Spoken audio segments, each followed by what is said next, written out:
This is the whisper of God that awakens your soul. When the heavens open, not above the earth, but within your heart. There are moments when the world falls silent. The noise of the city fades, and even your own thoughts grow still. It is in that silence that heaven begins to move.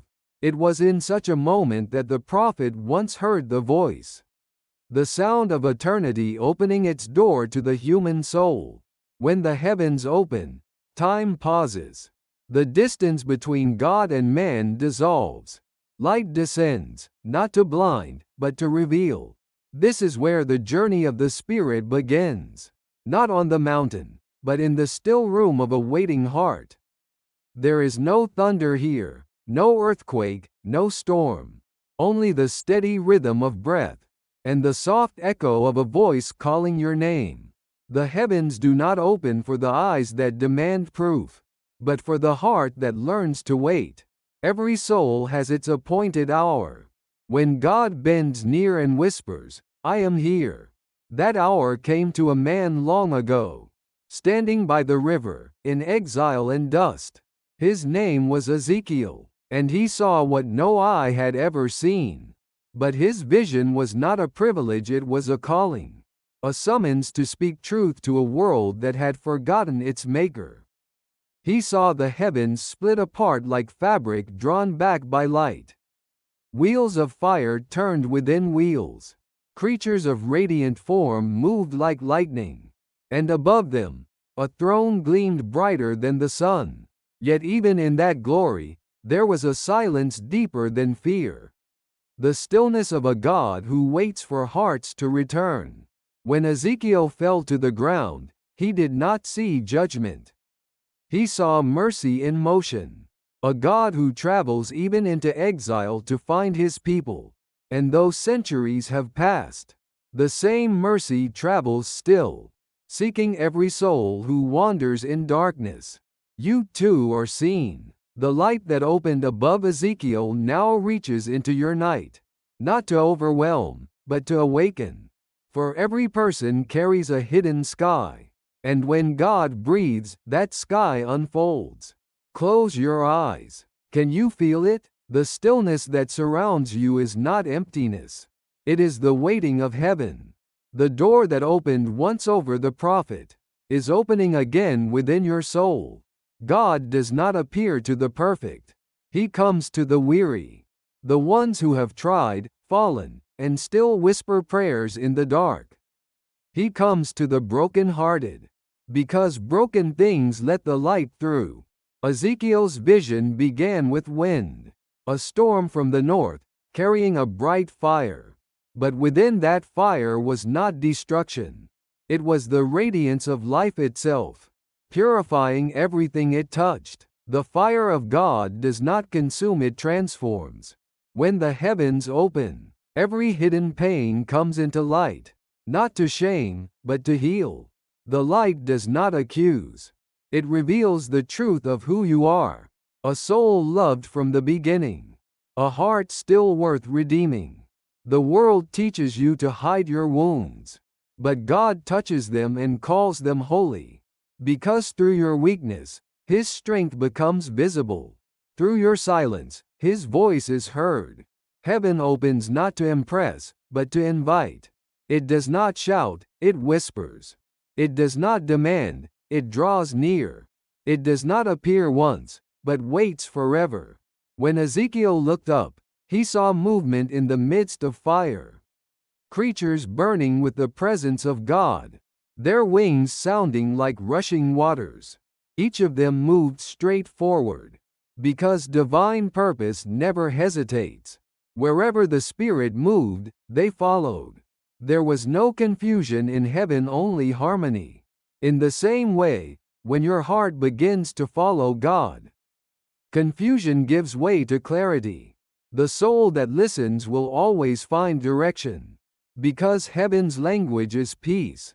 Even now, the heavens are not far. They open every time you forgive. They shine every time you choose truth over comfort. They descend every time you pray, even without words. The heavens open when you look beyond yourself. They open when you lift your eyes and see the light in another's face. They open when you remember that love is not lost. It is alive, waiting to be born again through you. If you feel far from God, remember distance is only an illusion. For the one who made you is not watching from the sky. He is here, in the breath that moves your chest, in the tear that falls unseen, in the quiet strength that keeps you standing. Heaven's door never closed, it only waits for you to notice. So tonight, as you listen and rest, let this story become your own. Let the same light that found Ezekiel find you where you are, not in the noise, but in the stillness, not in the temple, but in the heart. For when the heavens open, it is not the world that changes, it is you. There was a silence in heaven, not empty, but expectant. Something unseen was about to unfold, and in the midst of that stillness, a light began to move, flowing like breath from eternity itself.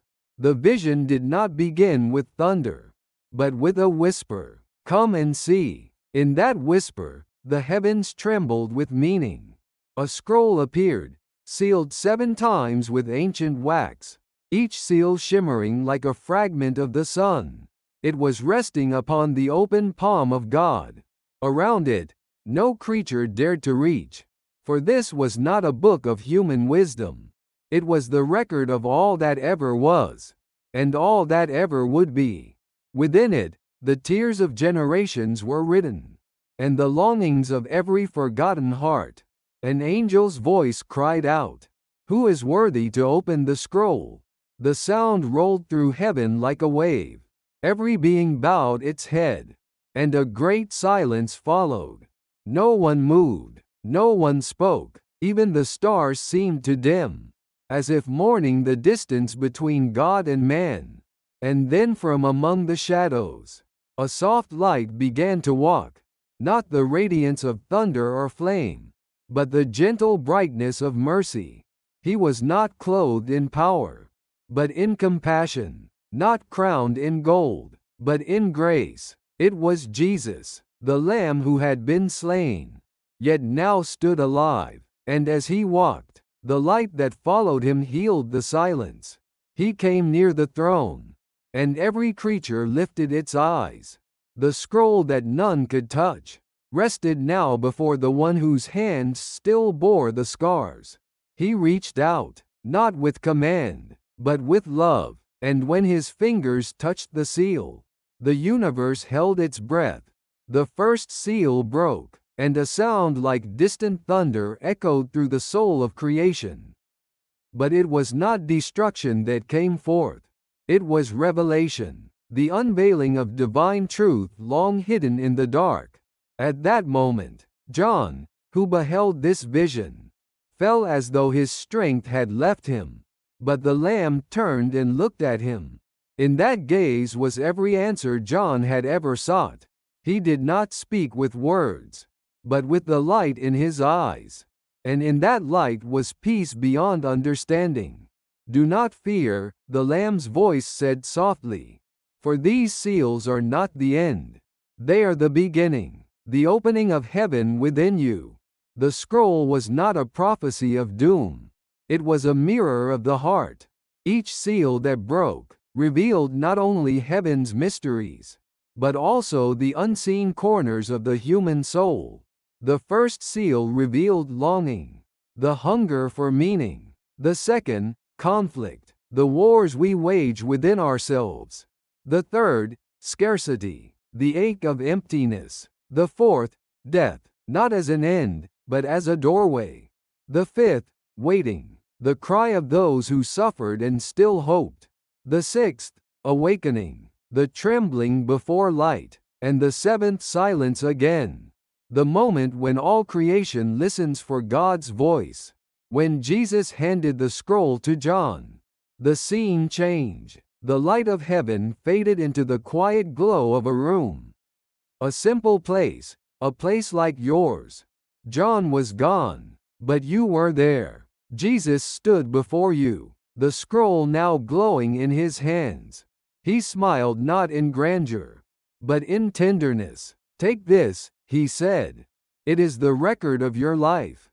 And as you reached for it, you realized that every word written within was not of judgment, but of love. Every tear you had shed was already written on its pages, and every pain, already known. You looked up, trembling. How can I hold something so holy? You whispered. Jesus replied, it was written for you. It cannot harm you, for love cannot destroy what it has made. Then he placed the scroll into your hands. The light flowed through your skin, warming your chest, your breath, your memory. Images began to unfold inside you. Faces you had forgotten, moments you wished could change, prayers you thought were lost. And as they rose, the light did not accuse, it healed. You saw that heaven's seals were never against you, they were for you. They opened not to expose your failures, but to show that even in your weakness, God's grace had already written redemption. And in that moment, you understood. The scroll was not just in your hands. It had been written inside your soul. Since the day you were born, the light that entered you did not fade. It settled deep within your spirit, weaving itself through your memories, your pain, your hope, your breath. It was no longer a vision, it was life awakening inside you. Jesus stood quietly before you. The glow of the scroll had become the glow of his presence. He said, what is written within you will guide you, if you let it speak. You closed your eyes. The world outside seemed to slow, and you began to see every person you had ever met, every word you had ever spoken, as lines in a divine story still being written. The seals had become experiences, and every chapter of your life was a verse in God's poem. The sorrow you once cursed was ink. The joy you once ignored was melody. All of it, the pain, the triumph, the waiting, was sacred. You whispered, Lord, what do you want me to do with this? He smiled. Live it. Let the light that healed you become light for others. You looked down at your hands, they still glowed faintly. Each scar, each wrinkle, each trembling vein. They shone as if heaven itself had written love upon your skin. Then you remembered the world, the noise, the sorrow, the endless search for meaning. You thought of people walking in the same darkness you once knew. And you understood. The scroll had not been given for you to keep. It had been given for you to share. You lifted your gaze, and the room filled with wind. Not a storm, but a living breath, the same breath that moved through Ezekiel, that opened the heavens above John, that spoke light into the void. It moved through you now, and the world beyond the window seemed new. The city lights shimmered like stars over quiet streets. Somewhere, a child laughed. Somewhere, an old man prayed. And the voice that once thundered through heaven now whispered inside you, I am with you until the end of all things. Peace settled over you like dawn. There was no fear, no striving, only stillness. You finally understood what the seventh seal meant. It was not silence because God had withdrawn. It was silence because everything had already been said. Love had spoken, and it was enough. The storm did not come to destroy. It came to reveal what silence could not. For sometimes, the voice of God is not heard in stillness alone, but in the trembling of the soul when heaven speaks through the wind. You stood beneath the darkened sky. Thunder rolled across the horizon, and the world seemed to hold its breath. Then, through the roar of the storm, a voice spoke your name. It was not loud, but it carried through the wind with perfect clarity. It was not a command, but an invitation. Do you trust me? The question echoed through the storm like a pulse. Every gust of wind seemed to carry it closer. You wanted to answer, but your lips trembled. The voice spoke again, not to your ears, but to your heart. Do not fear the storm, it said, for I am within it. You lifted your eyes and saw Jesus, standing in the center of the whirlwind. Lightning circled him like living fire, and yet his robe did not move, for the storm bowed before him. He looked toward you, and every thunderclap grew quiet. Even the rain seemed to hesitate. You took a step forward, the wind pushing against you, but each step felt lighter than the last. And as you approached, the storm began to change. The lightning that once frightened you now illuminated your path. The wind that once screamed against you now carried your breath toward him. When you reached him, he said only one word, "Listen," and the storm obeyed. The sky opened, and within the clouds you saw rivers of light, flowing like voices woven together. They were not words, but meanings too deep for sound. The songs of creation, the prayers of the faithful, the sighs of all who had ever longed for peace. Then you realized, this was not a storm of chaos, but a storm of awakening. Every lightning flash was a truth revealed. Every gust of wind carried a message, and every drop of rain was mercy, falling on a thirsty earth. Jesus said, "My voice does not always whisper. Sometimes it roars, so that even those lost in the noise may hear." You fell to your knees, trembling. He knelt beside you, placing his hand on your head. The storm moved around you like breath. He whispered, "This wind that surrounds you, it is not punishment. It is the Spirit moving through your life, clearing what no human hand can clear." You began to weep not from fear, but release. For the first time, you understood that storms were not sent to break you, but to bring you back. They carry the voice of the one who still calls your name. He stood, and the wind grew calm. The clouds parted like curtains of light, and the storm that once terrified you became a song, a melody of surrender and faith. There are fires that consume, and there are fires that cleanse. The fire of God is the latter. It does not destroy what is true. It burns away what is false. You felt it before you saw it, a warmth rising from deep within, like the first breath of dawn after a long night. The air around you shimmered softly, and Jesus stood there, his eyes filled with compassion. "This is the fire of my Spirit," he said. "It does not come to wound, but to awaken what has long been sleeping." He stretched out his hand, and between you appeared a flame, small at first, flickering like a candle in still air. Yet it was alive. It pulsed in rhythm with your heartbeat. The light revealed your face, and in that light, every hidden thought, every scar, every moment you wished forgotten, rose gently into view. You trembled, but Jesus whispered, "Do not fear what the light reveals. Truth must be seen to be healed." The flame grew brighter, but its heat was not pain, it was mercy. It touched your heart, and you felt something loosen inside you, like a chain breaking quietly in the dark. Tears filled your eyes, not from regret, but from release.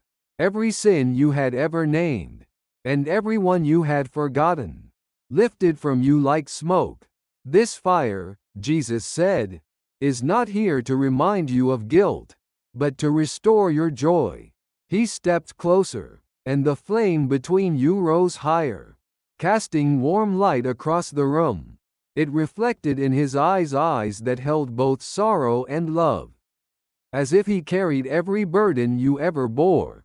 You wanted to look away, but his gaze held you gently, and in that gaze, you understood.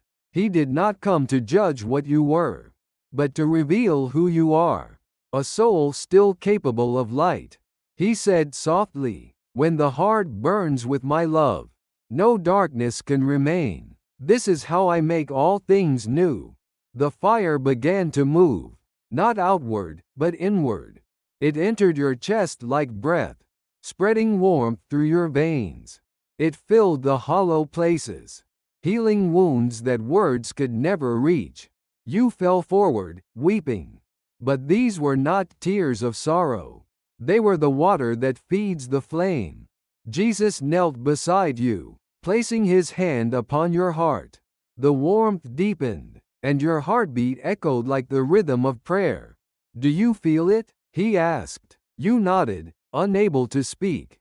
"This is not my fire alone," he said. "It has become yours." The fire faded, not because it died, but because it had completed its work. Where once there had been pain, now there was peace. You stood by a quiet sea.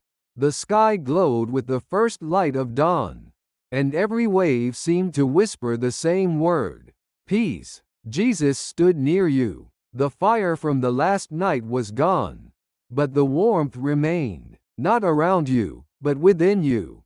The air carried no storm, no shadow, only stillness filled with presence. He turned toward you, his robe moving gently in the morning breeze. "The fire purified," he said softly. "Now the light remains. It will lead you home." You looked up, and the horizon opened like a door of gold. The same light that had once descended upon prophets was now rising before your eyes. It was no longer distant. It was near as breath. Jesus lifted his hand, and light flowed from his palm like a living river. It touched your face, and every memory that once hurt began to shine. Nothing was erased, but everything was redeemed. "This," he said, "is the promise of the Father, that no darkness can hold what I have lit." The waves shimmered like liquid glass. You saw your reflection upon them. No longer weary, no longer afraid, your eyes carried the same light as his. "Do you see?" he asked. "When the light dwells in you, you become a promise to others. You are no longer waiting for heaven. You are carrying heaven wherever you go." You felt the world expand within your chest. It was not pride, but gratitude. You realized that every trial, every tear, every silence, had led to this, the place where your heart and God's heart became one. Jesus stepped closer. The light surrounded you both, soft and endless. "This is not the end," he whispered. "It is the beginning, the dawn that never ends." You reached out, and your hand met his. Light passed between you, like breath, like love made visible. Then he said, "When you walk through shadow, remember this light. When you doubt, remember this promise. And when you fall, remember I am with you." You nodded, tears warm upon your face. The sea grew brighter, the sun rose fully, and you understood. This was not just a vision. It was truth. The kingdom had come, not in thunder, but in quiet hearts that chose to love. As the world shimmered with golden light, you heard one final whisper in your soul. The promise is fulfilled, and you are part of it.